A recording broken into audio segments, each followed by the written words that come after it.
이걸 어떻게 말해야 할지 모르겠구나. 다 엄마 탓이다. 네게 짐을 지우는 것 같아서. 그날 밤 아들은 평생 단 한 번도 상상하지 못했던 장면을 마주했다. 어머니가 조심스럽게 꺼낸 말. 나 재혼하리 한다. 그 순간 집안의 공기가 얼어붙었다. 아들은 믿을 수 없다는 듯 어머니를 바라보았다.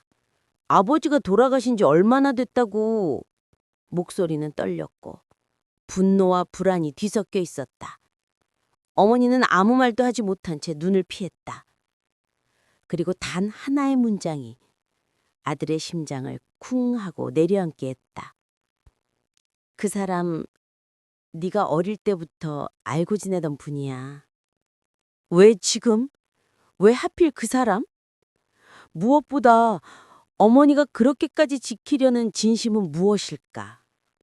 시청자는 이내 묻게 된다. 대체 이 가족에게 무슨 과거가 있었던 걸까? 30년을 살아온 오래된 단독주택. 벽에는 아버지가 살아있을 때 찍은 가족 사진이 그대로 걸려 있었다. 익숙하고 따뜻해야 할 공간은 오늘따라 어딘가 불편하고 낯설었다. 아들은 식탁에 앉아 있지만 어머니는 말을 삼키는 듯 계속 손을 비볐다. 집안 구석구석이 평소보다 조용했고 시계 초침 소리까지 크게 울렸다. 마치 오랫동안 숨겨온 비밀이 이 집안에 떠다니는 듯했다. 아들은 알 수 없는 기운에 마음이 더 불편해졌고 불길한 예감이 가슴 깊숙이 스며들었다. 아들 35. 말수가 적고 책임감이 강하지만 마음속 깊이 상처로 숨기고 사는 남자. 어머니는 56. 평생 가족을 위해 살아온 강인한 여성이다. 그리고 문제의 인물. 어머니가 말한 새아버지 후보 박노인. 60대 후반의 조용하고 무표정한 사람이었다. 아들은 그를 선명하게 기억한다. 어린 시절 동네에서 몇 번 보았던 늘 외롭고 무언가 사연 있어 보였던 남자. 왜 하필 저 사람인가? 아들은 이해할 수 없었다. 그러나 어머니의 눈빛에는 이유를 섣불리 묻지 못할 만큼 단단한 결심이 담겨 있었다. 며칠 후부터 이상한 징후가 반복됐다. 어머니는 자주 먼 곳을 바라보며 미묘한 미소를 지었고 아들이 모르게 새아버지와 통화하는 듯했다. 식탁 위에는 남성용 영양제가 놓이기도 했다. 아들은 묘하게 거슬렸다. 왜 이렇게 조용히 몰래 준비하는 거지? 그리고 어릴 때 누군가 자신을 도와줬던 기억이 문득 떠올랐다. 작은 떡볶이 가게 앞에서 길을 잃은 아기였던 자신을 품에 안아준 어떤 남자. 그 얼굴이 이상하게도 새아버지와 겹쳐졌다. 단순한 우연일까? 어느 날 어머니가 조용히 말했다. 사람은 마음이 향하는 쪽으로 걸어가게 돼. 그 문장은 아들의 마음에 깊이 꽂혔다. 어머니는 누군가에게서 오랫동안 기다린 위로를 받고 있는지도 모른다. 아들은 혼란스러웠다. 아버지가 돌아가신 뒤 어머니는 늘 혼자였고 그 모습이 아들에게는 상처이자 죄책감이었다. 그러나 어머니는 이어 말했다. 행복하려는 마음을 이제는 조금 허락해줘야 하지 않겠니? 그 말에 아들은 알 수 없는 답답함을 느끼면서도 왠지 모르게 무너져 내리고 있었다.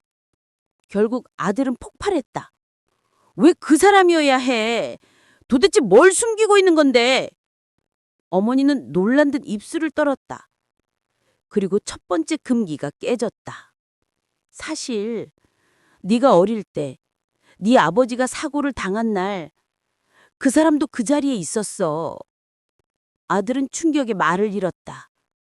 왜 지금까지 비밀로 했던 걸까? 어머니의 눈빛에는 말 못할 죄책감과 오래 묵힌 고통이 담겨 있었다. 그날 이후 아들은 집을 박차고 나와버렸다. 며칠 후 아들에게 전화 한 통이 왔다. 박노인, 새아버지 될 분이 돌아가셨어요. 순간 아들의 몸에서 힘이 빠졌다. 그토록 받아들이기 싫던 사람이었지만 이렇게 갑자기 사라지다니. 장례식장에 도착한 아들은 신발도 제대로 벗지 못한 채 안으로 뛰어들었다. 그리고 영정사진을 보는 순간 심장이 멎었다. 그곳에는 어릴 적 자신을 품에 안아준 그 남자가 있었다. 말도 안 돼. 그럴 리가. 아들은 영정 앞에서 숨이 막혔다. 어릴 적 기억은 희미하지만 분명 자신을 지켜주던 따뜻한 사람이었다. 그런데 왜 어머니는 그 사실을 숨겼고 왜 죽기 전까지 단 한 번도 진실을 말하지 않았을까? 아들은 어머니를 향해 분노가 치밀어 오르면서도 설명되지 않는 허무함과 슬픔이 몰려왔다.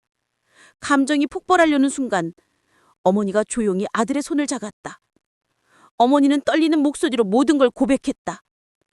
너 아버지가 사고 났던 날 사실 첫 번째로 네 아빠를 구하려 뛰어드는 사람은 그분이었어. 하지만 이미 너무 늦었다고. 그 일로 그 낭자 역시 크게 다쳤고 이후 평생 아들에게 미안해하며 숨듯이 살고 왔다고.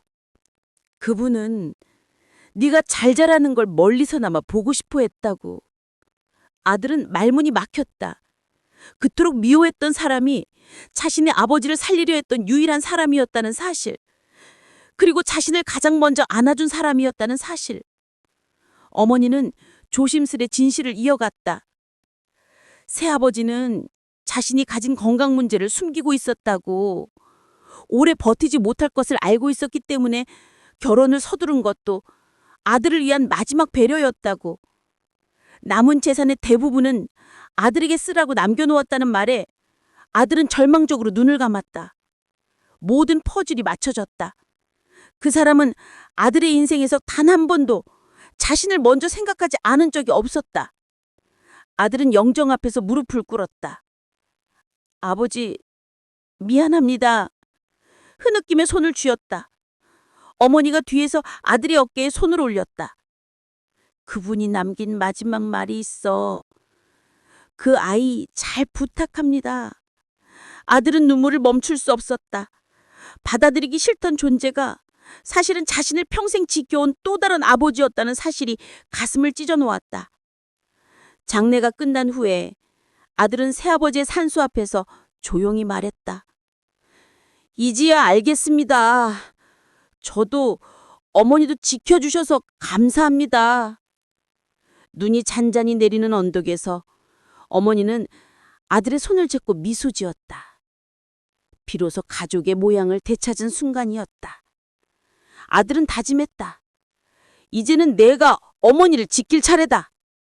사계절이 지나도 변하지 않는 건 단 하나. 다시 일어나는 사랑의 힘이었다.